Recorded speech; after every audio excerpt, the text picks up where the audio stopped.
istri. Dimanapun kita berada saat ini, kita percaya bahwa kita dalam keadaan yang baik, karena Tuhan Yesus kita baik dalam hidup kita. Sungguh kita akan menaikkan setiap pujian kita. Mari kita berdoa. Bapa yang baik, terima kasih. Sungguh indah yang Kau lakukan dalam sepanjang kehidupan kami, Tuhan. Terima kasih Tuhan. Kami tidak bisa membalas setiap kebaikan Tuhan yang Kau berikan dalam kehidupan kami. Biar terus dalam kehidupan kami boleh terus mempersembahkan yang terbaik kepada Tuhan. Kami akan memulai Tuhan setiap pujian kami, kiranya berkenan di hati-Mu, jadi doa yang berbau harum menyenangkan hati Tuhan. Terima kasih Tuhan, hanya dalam nama Tuhan Yesus. Haleluya. Amin. Sungguh indah yang Kau lakukan dalam sepanjang kehidupan kami Tuhan. Sungguh besar pengorbanan-Mu dalam hidup kami.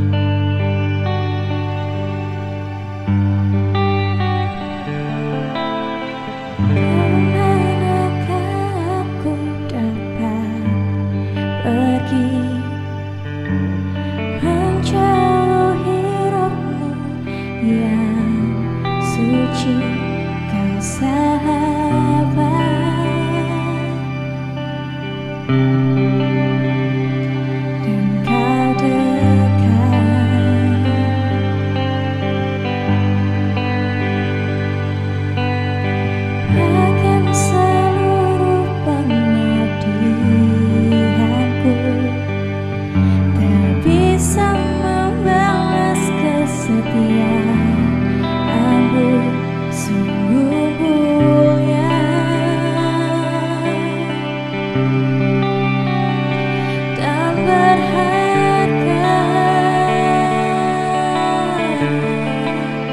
Sungguh besar pengorbanan-Mu bagiku,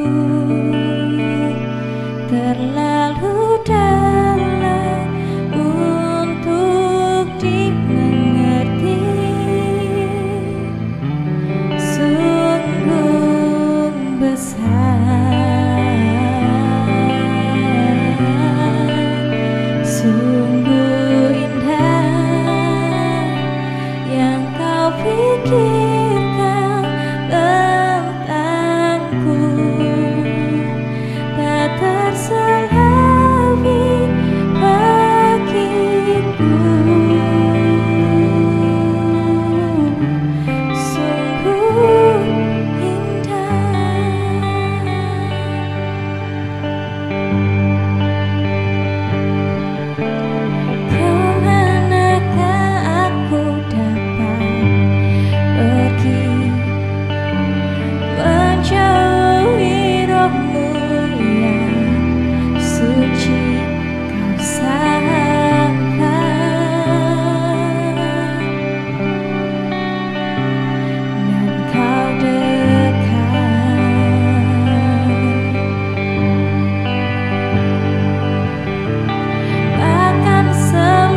Shalom Bapak Ibu dan Saudara yang dikasihi oleh Tuhan, kita patut bersyukur oleh anugerah Tuhan saja kalau pada malam hari ini kita dapat kembali mengikuti ibadah kategorial pemahaman Alkitab.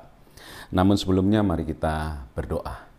Tuhan, kami ucap syukur dan terima kasih untuk kebaikan Tuhan yang boleh kami rasakan hingga sampai hari ini ya Tuhan. Kami bersyukur untuk kekuatan, kesehatan, pemeliharaan yang sempurna.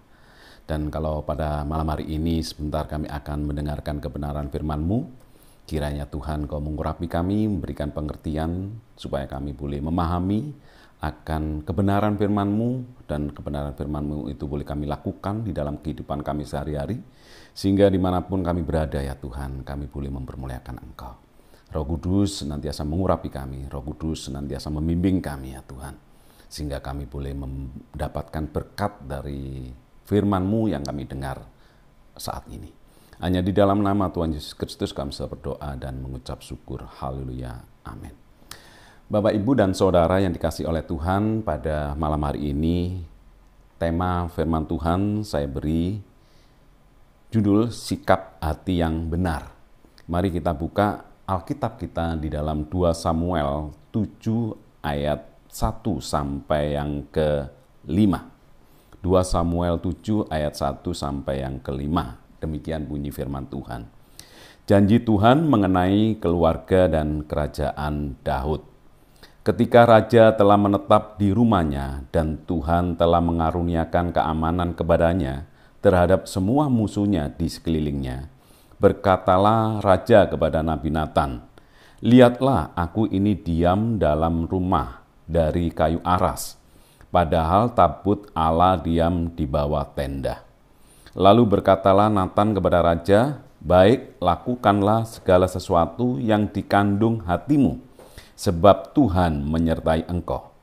Tetapi pada malam itu juga datanglah firman Tuhan kepada Natan demikian, "Pergilah, katakanlah kepada hambaku Daud, beginilah firman Tuhan, masakan engkau yang mendirikan rumah bagiku untuk kudiami."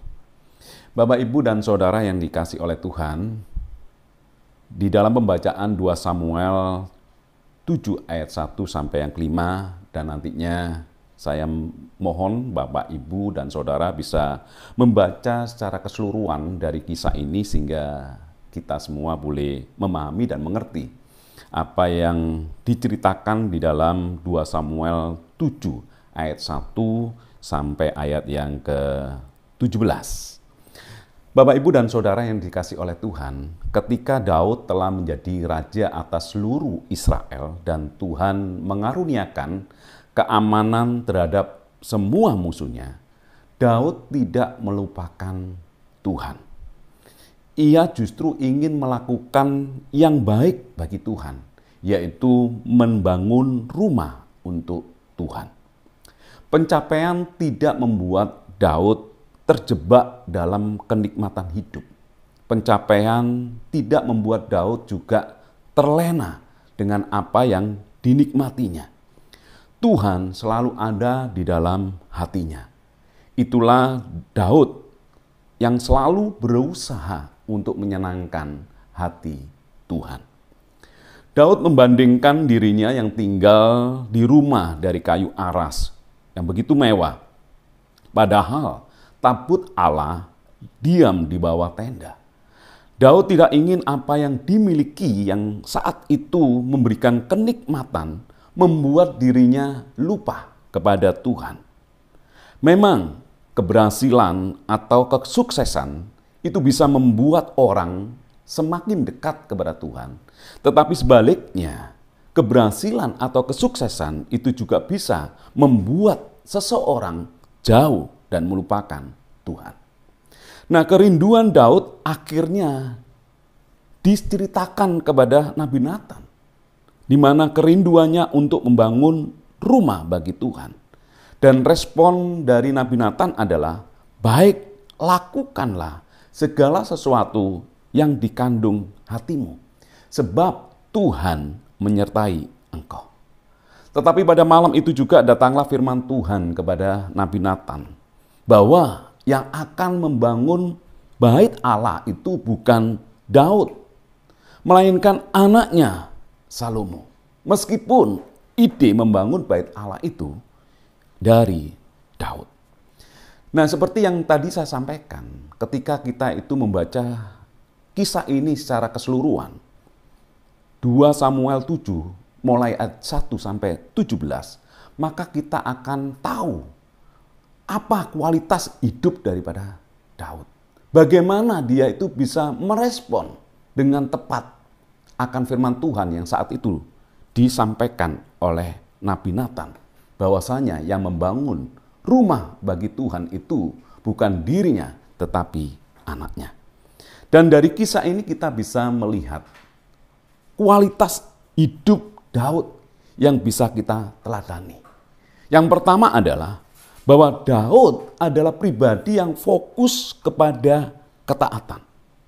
Nah, ketika Tuhan berfirman kepada Nathan bahwa yang akan membangun bait Allah itu Salomo, yaitu anaknya, Daud dapat meresponnya dengan sikap hati yang benar. Daud tidak marah, Daud tidak kecewa, Daud juga tidak bersungut-sungut. Namun Daud mendengar dan menaati firman Tuhan yang disampaikan oleh Tuhan melalui Nabi Nathan. Bagi Raja Daud, tidaklah terlalu sulit untuk mewujudkan impiannya membangun bait suci. Sebab Daud memiliki segalanya. Dia memiliki kuasa yang besar. Dia memiliki kekayaan yang berlimpah. Dan bahkan dia juga memiliki sumber daya manusia yang tentunya tidak perlu diragukan lagi. Belum lagi dukungan dari kerajaan sahabat. Yang semuanya itu tersedia bagi Daud. Sehingga tidak ada yang namanya kesulitan ketika Daud itu mewujudkan impiannya untuk membangun rumah bagi Tuhan. Tidak ada yang sulit, tidak ada yang sukar untuk dia mewujudkan apa yang menjadi kerinduannya untuk membangun rumah bagi Tuhan. Namun Daud memiliki atau memilih taat kepada Tuhan. Daud tidak mengejar popularitas agar selalu dikenang oleh orang banyak dari generasi ke generasi. Bahkan nantinya namanya tercatat di dalam sejarah. Tetapi yang dikejar oleh Daud adalah perkenanan Tuhan. Yang dikejar oleh Daud adalah hatinya Tuhan. Apalah artinya nama besar. Apalah artinya popularitas yang nantinya dia miliki. Yang tercantum dalam sejarah. Tetapi tanpa perkenanan Tuhan. Pilihan untuk taat telah membuat Daud menjadi teladan bagi banyak orang. Dulu, sekarang, dan saya yakin sampai selamanya. Sikap hidup Daud yang taat akan kebenaran firman Tuhan itu justru menjadikan dia sebagai pribadi yang diperkenan oleh Tuhan dan menjadi teladan bagi banyak orang. Bapak, Ibu, dan Saudara yang dikasihi oleh Tuhan, ketaatan harus menjadi dasar apapun yang kita lakukan. Saya sampaikan lagi. Ketaatan harus menjadi dasar apapun yang kita lakukan. Nah, kalau kita baca di dalam Hosea 6 ayat 6 bagian A, dikatakan demikian. Sebab aku menyukai kasih setia dan bukan korban sembelihan. Saya ulangi lagi. Sebab aku menyukai kasih setia dan bukan korban sembelihan. Di sini dengan jelas sekali bahwasanya Tuhan lebih memandang berharga yang namanya kasih setia, yaitu ketaatan, lebih daripada korban sembelihan. Korban-korban yang diberikan kepada Tuhan. Justru Tuhan lebih condong kepada ketaatan. Condong terhadap kasih setia yang dilakukan oleh umatnya. Bapak, Ibu, dan Saudara yang dikasihi oleh Tuhan. Mungkin saat ini kita telah berkorban waktu, korban tenaga, korban pikiran.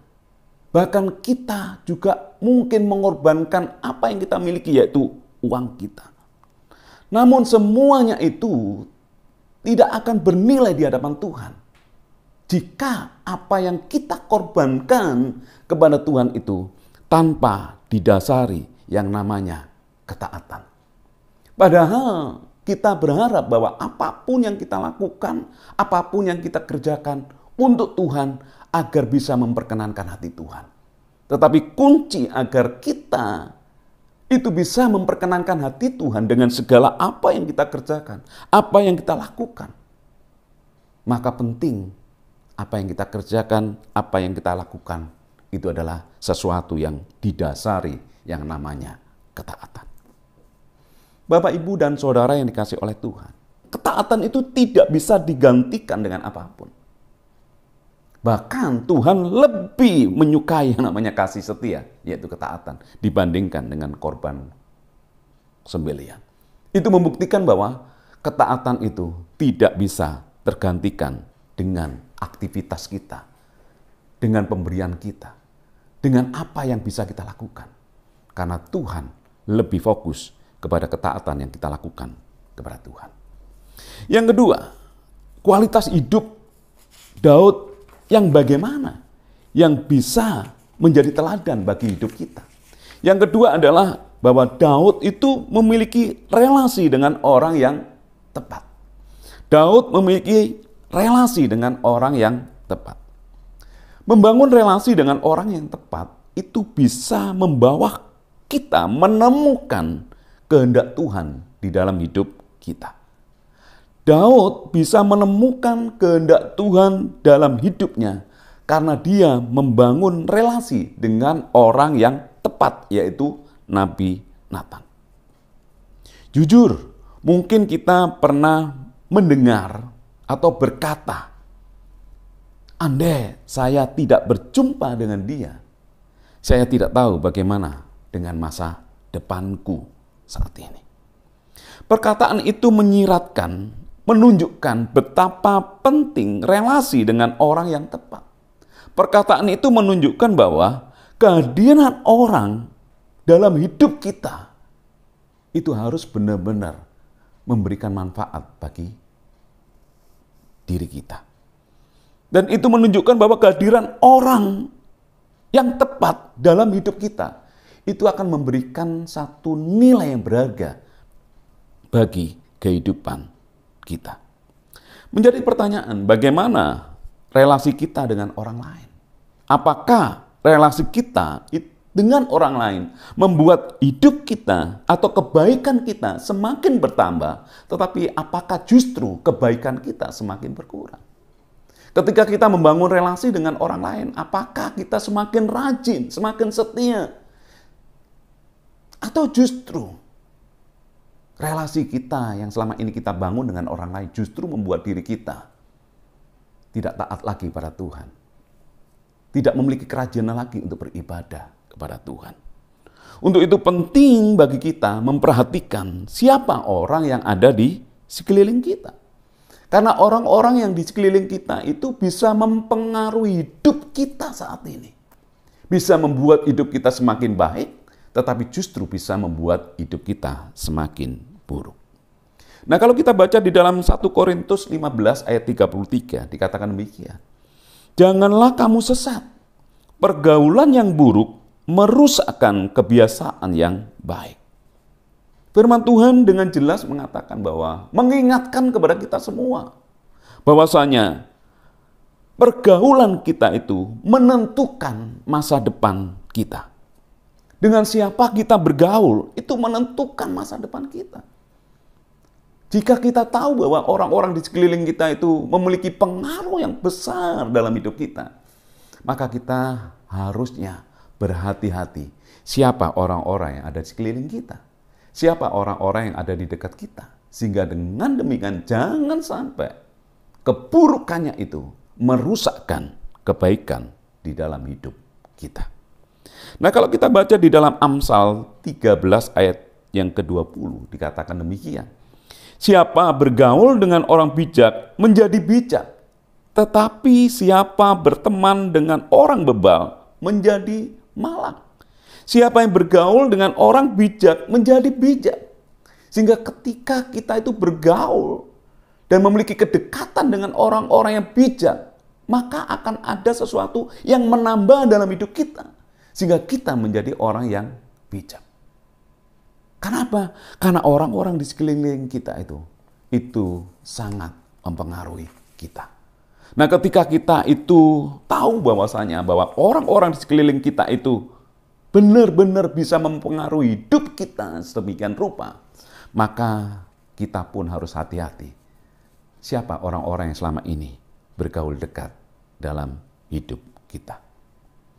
John Maxwell, seorang penulis Amerika yang menulis banyak buku, terutama tentang kepemimpinan, itu mengatakan demikian.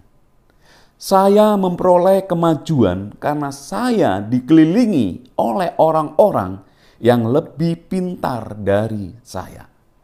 Dan menurut saya setiap hari kita harus menjadi lebih pintar dari satu hal. Apa yang dialami oleh John Maxwell pastinya juga akan bisa kita alami jika kita bergaul dengan orang yang tepat, yang bisa menambahkan sesuatu di dalam hidup kita. Kalau John Maxwell mengatakan bahwa dia semakin maju karena ada orang-orang yang mengelilingi dirinya yang lebih pintar dari dia. Makanya kita pun sebenarnya bisa menaikkan hidup kita dibandingkan saat ini ketika kita itu bergaul dengan orang-orang yang tepat. Untuk itu sangat penting bagi kita siapa orang yang berada di sekeliling kita. Sebab sangat mungkin itu bisa menentukan atau mempengaruhi masa depan kita. Jangan kemudian apa yang diingatkan oleh firman Tuhan bahwa pergaulan yang buruk merusakkan kebiasaan yang baik. Jangan sampai ini menjadi satu hal yang terus-menerus kita abaikan. Tetapi marilah kita bersama-sama sebagai orang benar untuk hidup semakin benar ketika kita berinteraksi dikelilingi oleh orang-orang yang memiliki kebenaran di dalam Tuhan. Bapak, Ibu, dan Saudara yang dikasihi oleh Tuhan. Yang ketiga, kualitas hidup Daud yang bagaimana yang bisa kita teladani. Yang ketiga adalah bahwa Daud adalah pribadi yang rendah hati. Bapak, Ibu, dan Saudara yang dikasihi oleh Tuhan. Meskipun Daud seorang raja yang memiliki pengalaman dalam berperang yang luar biasa dan juga memiliki keintiman dengan Tuhan, namun Daud adalah pribadi atau seseorang yang memiliki kerendahan hati. Buktinya dia bersedia menerima nasihat Nabi Natan yang meskipun awalnya Nabi Natan mendukungnya membangun Bait Allah. Tetapi secara tiba-tiba berubah dan berkata kalau bukan dia yang membangunnya. Seolah-olah Nabi Natan adalah orang yang tidak konsisten. Kasarannya adalah Nabi Natan ini adalah orang yang pelin-pelan. Namun demikian, Daud tidaklah marah. Mungkin aja Daud bisa aja marah dan menghukum Nabi Natan. Namun Daud menunjukkan sosok pribadi yang luar biasa, yaitu dia memiliki kerendahan hati. Kerendahan hati untuk apa? Yaitu untuk tetap mendengar nasihat yang diucapkan oleh Nabi Natan. Orang yang rendah hati itu ditunjukkan dengan sikapnya mau menerima nasihat dari orang lain. Siapapun mereka. Dengan nasihat itulah Daud bisa terselamatkan untuk berbuat melawan Tuhan. Bapak, Ibu, dan Saudara yang dikasihi oleh Tuhan. Salah satu ciri orang yang rendah hati adalah bersedia untuk ditegur. Siapa sih yang tidak pernah salah? Kita ini adalah orang-orang yang belum sempurna. Orang-orang yang pernah melakukan kesalahan. orang-orang yang pernah melakukan dosa, orang-orang yang penuh dengan kekurangan. Justru orang-orang di sekeliling kita harusnya orang-orang yang bisa kita dengar, baik dengan telinga kita maupun hati kita.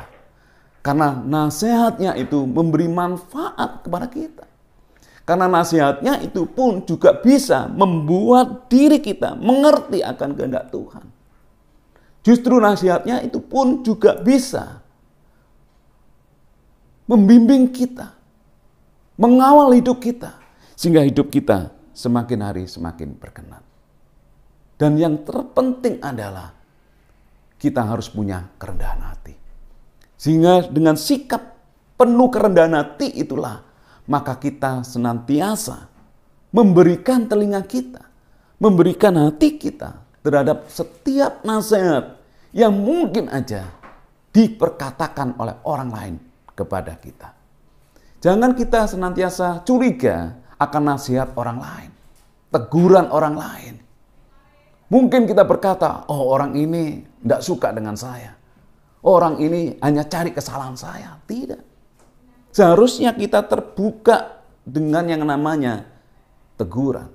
Kita harus benar-benar terbuka dengan yang namanya nasihat. Karena teguran dan nasihat itu justru akan memelihara hidup kita untuk kita semakin hari semakin berkenan di hadapan Tuhan. Makanya penting sekali bagi kita untuk memiliki sikap kerendahan hati. Dengan rendah hati itu kita akan menerima nasihat dengan berbesar hati. Dengan kerendahan hati itulah kita akan menerima teguran dari orang lain tanpa dengan kemarahan maupun juga sakit hati dan kebencian. Bapak, Ibu, dan Saudara yang dikasihi oleh Tuhan, kalau kita baca di dalam Amsal pasal yang ke-19 ayat yang ke-20 dikatakan demikian. Amsal 19 ayat yang ke-20. Dengarkanlah nasihat dan terimalah didikan, supaya engkau menjadi bijak di masa depan. Firman Tuhan mengatakan, jika kita ingin menjadi orang yang bijak di masa yang akan datang, jika kita ingin menjadi orang yang bijak nantinya, ke depannya, maka kuncinya adalah apa? Dengarkanlah nasihat dan terimalah didikan. Nasihat dan didikan dari orang-orang di sekeliling kita. Mungkin dari pimpinan rohani kita, mungkin dari gembala kita, mungkin dari orang tua kita, mungkin dari sahabat kita. Ketika kita memberikan hati dan telinga kita terhadap nasihat dan didikan, saya yakin itu justru akan membuat hidup kita menjadi pribadi yang bijak di masa depan. Jadi kuncinya sangat mudah sekali. Bagaimana kita itu bisa menjadi bijak di masa depan? Maka kuncinya adalah terimalah setiap nasihat, terimalah setiap didikan. Maka itu akan membuat diri kita semakin dewasa di mata Tuhan. Sehingga membuat hidup kita bijaksana. Sehingga nantinya itu akan memberi manfaat yang besar bagi kehidupan kita. 3 hal yang kita pelajari dari pribadi Daud. Yang pertama, Daud adalah fokus atau hidupnya fokus kepada ketaatan. Daud adalah pribadi yang memiliki relasi dengan orang yang tepat. Dan yang ketiga, apa yang bisa kita teladani dari Daud? Daud adalah pribadi yang rendah hati. Dan kiranya kebenaran firman Tuhan yang kita dengar pada malam hari ini, itu memberikan satu perspektif yang benar. Dan kita boleh menteladani kehidupan Daud, agar hidup kita semakin hari semakin memperkenankan hati Tuhan. Amin. Tuhan Yesus memberkati. Mari kita berdoa. Tuhan, kami ucap syukur dan terima kasih ya Tuhan, untuk kebenaran firman-Mu yang boleh kami dengar pada hari ini ya Tuhan. Yang mengajar diri kami ya Tuhan untuk fokus terhadap ketaatan. Untuk kami memiliki relasi dengan orang yang tepat. Dan kami harusnya menjadi pribadi yang rendah hati. Kami rindu ya Tuhan, itu Engkau tanamkan di dalam kehidupan kami. Sehingga dimanapun kami berada, kami boleh menjadi berkat bagi kehidupan orang-orang di sekitar kami. Dan kami rindu ya Tuhan, melalui kehidupan yang diubahkan oleh kebenaran firman Tuhan, maka nama-Mu semakin dipermuliakan karena orang bisa melihat perubahan dalam hidup kami. Terima kasih, berkati kami semua ya Tuhan yang telah mendengarkan kebenaran firman-Mu. Tanamkan kebenaran firman-Mu dalam kehidupan kami dan jadikanlah kami menjadi pelaku-pelaku firman-Mu. Berkati hamba-Mu yang sudah menyampaikan kebenaran firman-Mu, dan biarlah Tuhan senantiasa ada di dalam kehidupan kami, dan kami boleh mempraktekkan firman-Mu dimanapun kami berada. Hanya di dalam nama Tuhan Yesus Kristus, kami sudah berdoa dan mengucap syukur. Haleluya. Amin.